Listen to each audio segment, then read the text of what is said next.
నడిగిరికి వణకం. తమిళ hero కార్తీకి తెలుగులో కూడా మంచి ఫాలోయింగ్ ఉంది. అతని సినిమాలన్నీ ఇక్కడ కూడా రిలీజ్ అవుతుంటాయి.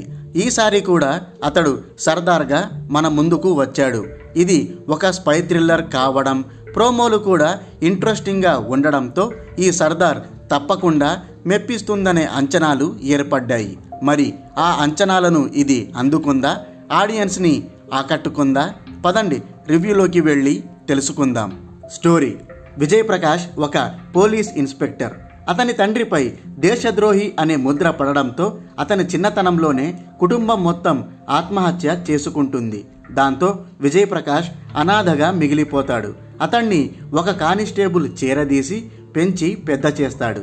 కట్ చేస్తే వాటర్ పైప్లైన్ ప్రాజెక్టుకి వ్యతిరేకంగా మంగా అనే మహిళ పోరాడుతూ ఆత్మహత్య చేసుకుంటుంది.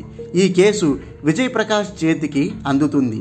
ఈ కేసుని విచారిస్తున్న సమయంలో ఆ మహిళ ఆత్మహత్య చేసుకోలేదని, ఆమెని ఎవరో హత్య చేసి చంపేశారని, దీని వెనుక ఏదో పెద్ద కుట్ర దాగి ఉందని విజయ్ ప్రకాష్కి తెలుస్తుంది.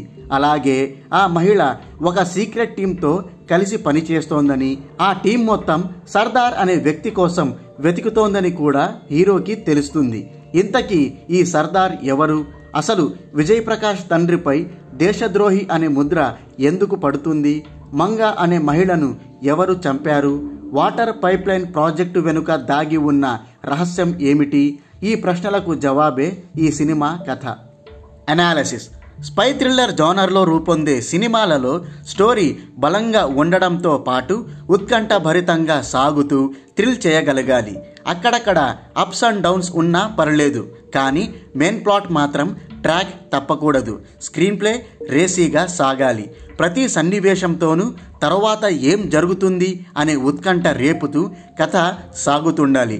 మధ్య మధ్యలో అద్దిరిపోయే ట్విస్టులు, మలుపులతో మెస్మరైజ్ చేయగలగాలి. అప్పుడే సదరు స్పై థ్రిల్లర్ జోనర్కి న్యాయం చేసినట్టు అవుతుంది. అలాగే ఆ సినిమా ఆడియన్స్ని ఆకట్టుకోగలుగుతుంది కూడా. అలాంటి కోవకి చెందిందే ఈ సర్దార్ సినిమా. రిలీజ్కి ముందు ఏదైతే ప్రామిస్ చేశారో అందుకు తగినట్టుగానే ఒక మంచి స్పై థ్రిల్లర్తో ఆడియన్స్ని మెప్పించారు సర్దార్ మేకర్స్. డైరెక్టర్ మిత్రన్ ఒక అద్భుతమైన థ్రిల్లర్గా ఈ సినిమాని రూపొందించాడు. ఇది వాటర్ మాఫియా బ్యాక్డ్రాప్లో రూపొందిన సినిమా. నీటి కోసం ఫ్యూచర్లో యుద్ధాలు తప్పవనే పాయింట్ని ఈ సినిమా ద్వారా చెప్పే ప్రయత్నం చేశారు. ప్రారంభ సన్నివేశాలు కొంచెం బోరింగ్గానే ఉంటాయి. హీరో పరిచయం అవ్వడం, ఆ తర్వాత వచ్చే రొటీన్ సీన్లు కాస్త బోర్ కొట్టించేస్తాయి. కానీ అసలు కథ మొదలయ్యాక సినిమా వాయువేగంతో పరుగులు పెడుతుంది. ఇందులో విలన్ ఎలా నీటి వనరులను తన గుప్పెట్లో పెట్టుకుంటాడు, వాటర్ బాటిళ్ల వల్ల కలిగే దుష్పరిణామాలేంటి అనే విషయాలను డైరెక్టర్ చాలా చక్కగా చూపించాడు. ఆ సీన్లు ఆశ్చర్యానికి గురి చేయడంతో పాటు అందరినీ ఆలోచింపచేస్తాయి. లైలా పాత్ర చుట్టూ నడిపిన మిస్టరీ కూడా చాలా ఇంట్రెస్టింగ్గా ఉంటుంది.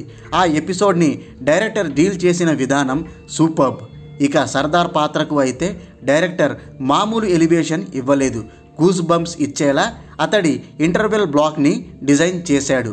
మాస్ ప్రేక్షకులకే కాదు, సాధారణ ఆడియన్స్ కూడా ఆ ఇంటర్వెల్ బ్లాక్కి ఉర్రూతలూగిపోవడం ఖాయం.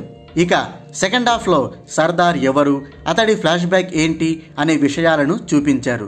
ఫ్లాష్ బ్యాక్ని ఏదో తూతు మంత్రంలా లాగిన్ చేయకుండా చాలా ఆసక్తికరంగానే తీర్చిదిద్దాడు డైరెక్టర్. అతడు చేసిన సీక్రెట్ మిషన్లు, అతనిపై దేశద్రోహి ముద్ర ఎలా పడింది అనే ఎపిసోడ్లను సూపర్బ్గా డిజైన్ చేసుకున్నాడు.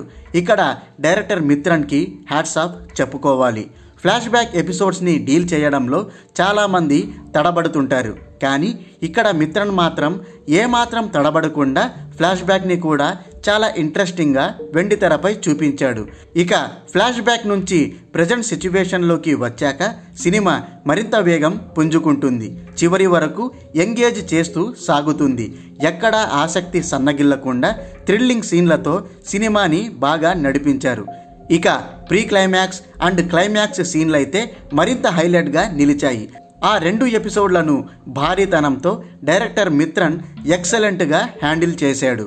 అలాగని ఈ సినిమాలో లోపాలు లేవని కాదు, నరేషన్ అక్కడక్కడ కొంచెం కన్ఫ్యూజింగ్గా అనిపిస్తుంది. సినిమా లెంత్ కూడా ఎక్కువ అయ్యింది. సర్దార్ పాత్రకి ఎక్కువ బిల్డప్ ఇచ్చారనే భావన కూడా కలుగుతుంది. ప్రారంభ సన్నివేశాలు బోరింగ్గా సాగడం కూడా ఈ సినిమాకి మైనస్ పాయింటే. అయితే ఈ సమస్యలు ఉన్నప్పటికీ ప్రేక్షకులను థ్రిల్ చేయడంలో సర్దార్ ఫెయిల్ అవ్వలేదు. ప్రేక్షకులకు కావలసిన కమర్షియల్ అంశాలను జోడించి ఒక భిన్నమైన అనుభూతిని ఈ సర్దార్ ఇచ్చింది. ఒక్క మాటలో చెప్పాలంటే ఆడియన్స్ని ఆకట్టుకోవడంలో ఈ సర్దార్ సక్సెస్ అయ్యాడు. ఇక హీరో కార్తీ గురించి ఎంత ఎక్కువ చెప్పినా తక్కువే. అతని కెరీర్లోనే సర్దార్ పాత్ర ఒక మైలురాయిగా నిలిచిపోతుందని చెప్పుకోవడంలో సందేహమే లేదు. ఆ పాత్రలో అతడు ఒదిగిపోయాడు, కాదు జీవించేశాడు. ఎక్కడా వంక పెట్టడానికి వీలు లేకుండా అద్దిరిపోయే పర్ఫార్మెన్స్ ఇచ్చాడు. యంగ్ క్యారెక్టర్లో మామూలుగానే కనిపించిన సర్దార్ పాత్రలో మాత్రం కార్తీ విశ్వరూపం చూపించాడు. విలన్గా చంకీ పాండే కూడా మంచి నటన కనబరిచాడు. మిగతా నటీనటులతో పాటు టెక్నికల్ టీం కూడా అదుర్స్ అనిపించింది. ప్రతి ఒక్కరూ తమ బెస్ట్ అవుట్పుట్ ఇచ్చారు. ఇక చివరగా డైరెక్టర్ మిత్రన్కి హ్యాట్స్ ఆఫ్ చెప్పుకోవాల్సిందే.